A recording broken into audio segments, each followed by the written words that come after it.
Bien, chicos, vamos por la segunda parte. Nos corresponde ver la unidad 3, todo es materia. Nuestro entorno está constituido por distintos objetos con características y propiedades definidas. Bueno, en esta unidad esperamos, ¿no es cierto?, poder comprender el concepto de materia, conocer su estado, características y propiedades. También queríamos aprender que la materia se puede cuantificar, es decir, se puede determinar la cantidad a través de sus magnitudes o medidas, ¿no es cierto?, de masa, volumen y temperatura mediante el uso correcto de instrumentos y unidades de medida.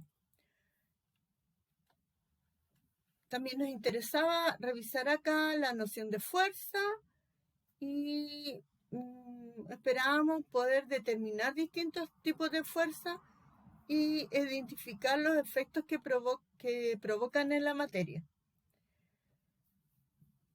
Para esto entonces vamos a revisar la medición de masa y volumen, también la temperatura, y vamos a revisar las unidades de medida de volumen de cuerpos regulares e irregulares, y además, ¿no es cierto?, al mismo tiempo intentar comprender los estados del agua.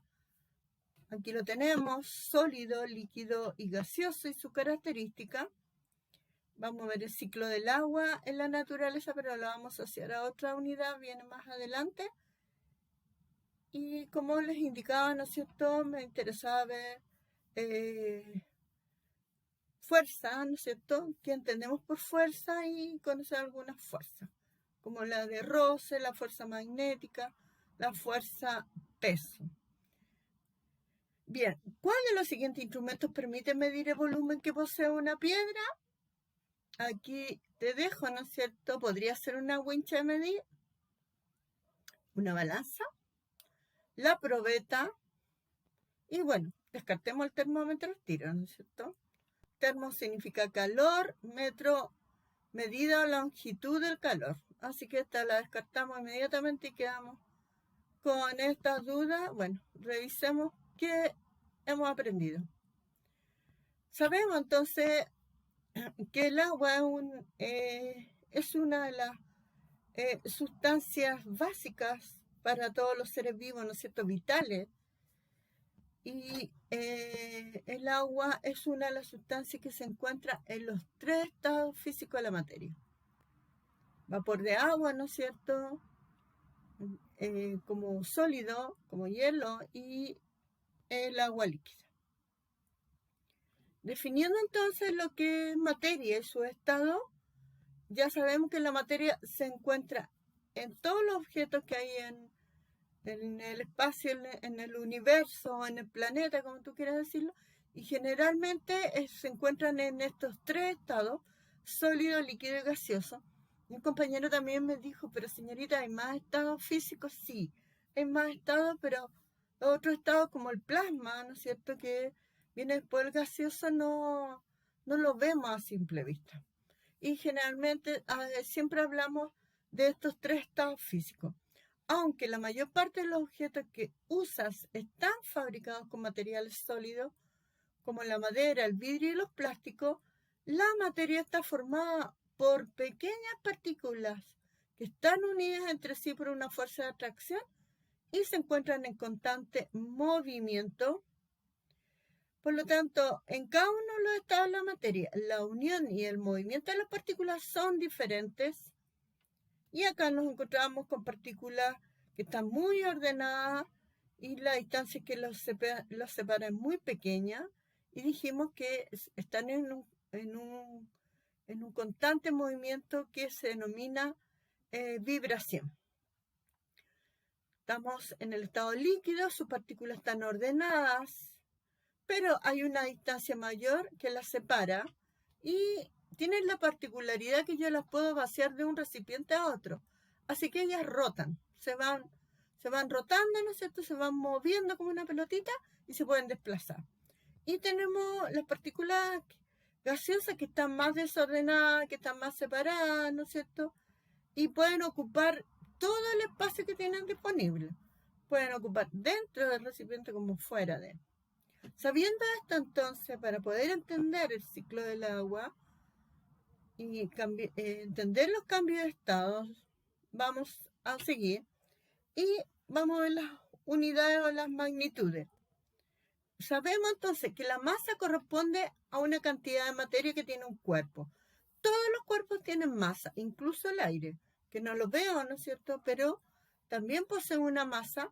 Se mide con un instrumento llamado balanza y la unidad de medida más utilizada en nuestro país es el kilogramo. De hecho, nosotros decimos kilo, ¿no es cierto?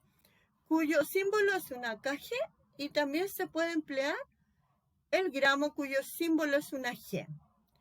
Tenemos que recordar que un kilo o un kilogramo equivale a 1000 gramos.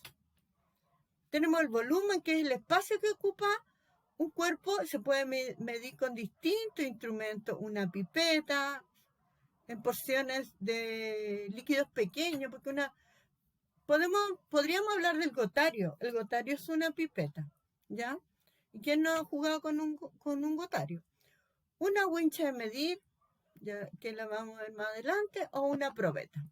Su principal unidad de medida es el metro cúbico. Y se recuerdan que nosotros hablamos que es metro cúbico porque determina 3 dimensiones: alto, largo y ancho. Sin embargo, la que más utilizamos para los líquidos es el litro. Pero el litro también es 1000 centímetros cúbicos, equivale a 1000 centímetros cúbicos o a 1000 ml, mililitros, cuyo símbolo es una L en el caso del litro. Y recordemos que yo le decía que de repente la mamá dice, anda, cómprate 1 litro de aceite o cómprate 2 litros de bebida, no sé. Así que esta unidad nosotros la tenemos asociada a nuestro lenguaje común. Y la temperatura, que es otra propiedad de la materia, es una magnitud, es decir, se determina por una cantidad que entrega información sobre el movimiento de las partículas que conforman un cuerpo. Así, mientras mayor sea el movimiento de las partículas, mayor será su temperatura. Y les recordé, ¿no es cierto?, que nosotros trabajamos o lo vemos como la escala Celsius. Grados Celsius. Avancemos entonces. Veamos acá algunos ejemplos. ¿Cuál de los siguientes instrumentos permite medir el volumen que posee una piedra? Yo creo lo más apropiado es la probeta. Pero si no tengo una probeta y tengo un cuerpo, una piedra que es muy grande y no me entra en la probeta, puedo ocupar un vaso de precipitado que es graduado, igual que una probeta. Tenemos otro ejemplo que dice: la unidad que debe utilizar el señor de la feria para medir la masa de la frutilla que comprará la abuelita. Bueno, ¿quién no va a acompañar a la abuelita, no es cierto?, a comprar. Y utilizamos lo que conocemos como la balanza. Me perdí la balanza. Bien, acá la tenemos.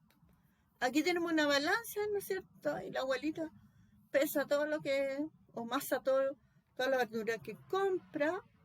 Y teniendo claro entonces que utilizamos la balanza, que la unidad de medida es kilogramo o gramo, podemos medir dos tipos de sólidos. El sólido compacto, que se coloca, ¿no es cierto?, en la balanza nomás y se mide.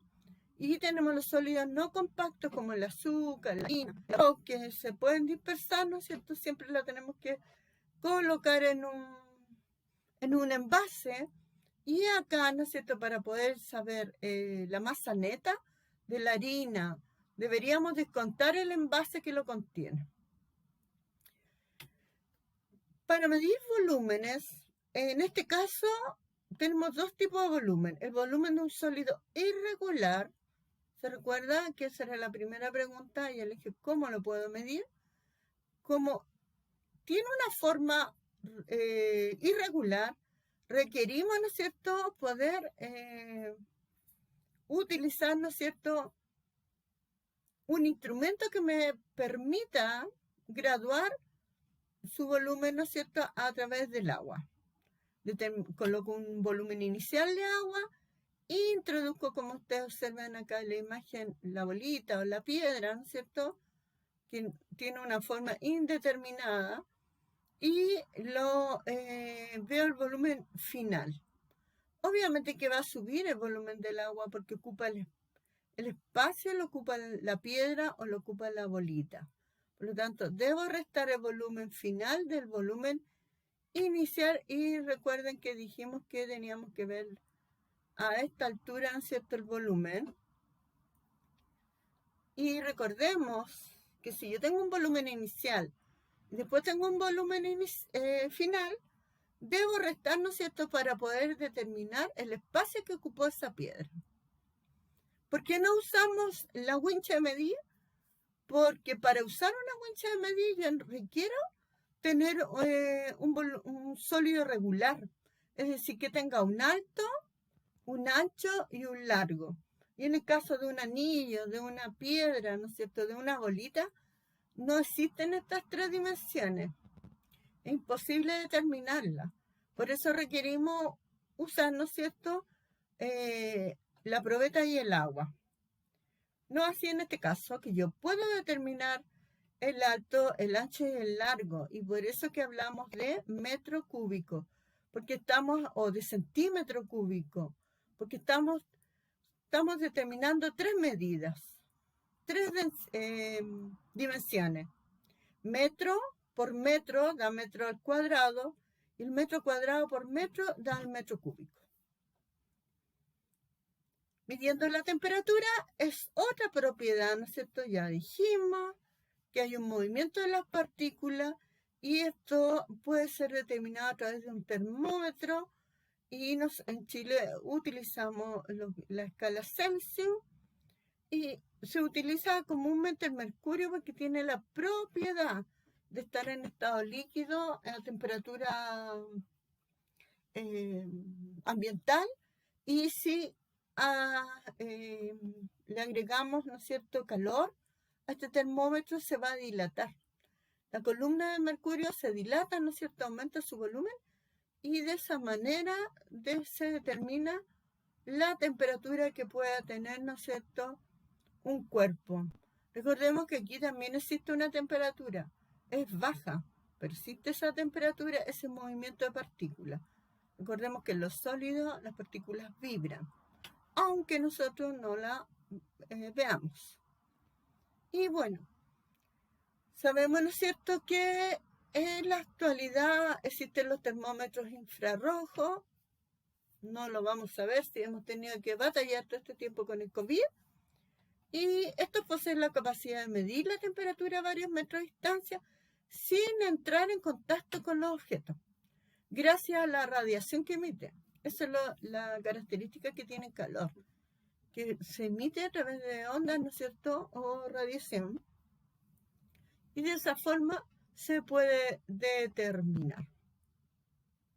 Y nos queda ver la fuerza de nuestro entorno, que dijimos que son, ¿no es cierto?, la acción que ejerce un cuerpo sobre otro cuerpo. Por ejemplo, esta niña está abriendo la puerta y está ejerciendo una fuerza, ¿no es cierto?, sobre esta puerta. Dijimos que el cuerpo que ejerce la fuerza es el agente, y el que la recibe es el receptor. Los efectos que tiene una fuerza es que puede provocar un cambio en el movimiento de los cuerpos que interactúan, poner en movimiento un cuerpo que está detenido, que está en reposo, o cambiar la forma de ese cuerpo, deformarlo. Por lo tanto, la fuerza no es una característica propia de los cuerpos, sino que se manifiesta cuando dos cuerpos interactúan, y desaparece cuando estos dejan de hacerlo. Y acá tenemos varias acciones. Por lo tanto, la fuerza es una acción, es un verbo, ¿no es cierto?, donde yo empujo, salto, tiro, levanto. Ejerzo una acción y voy a recibir siempre una reacción. Y acá tenemos distintos tipos de fuerzas.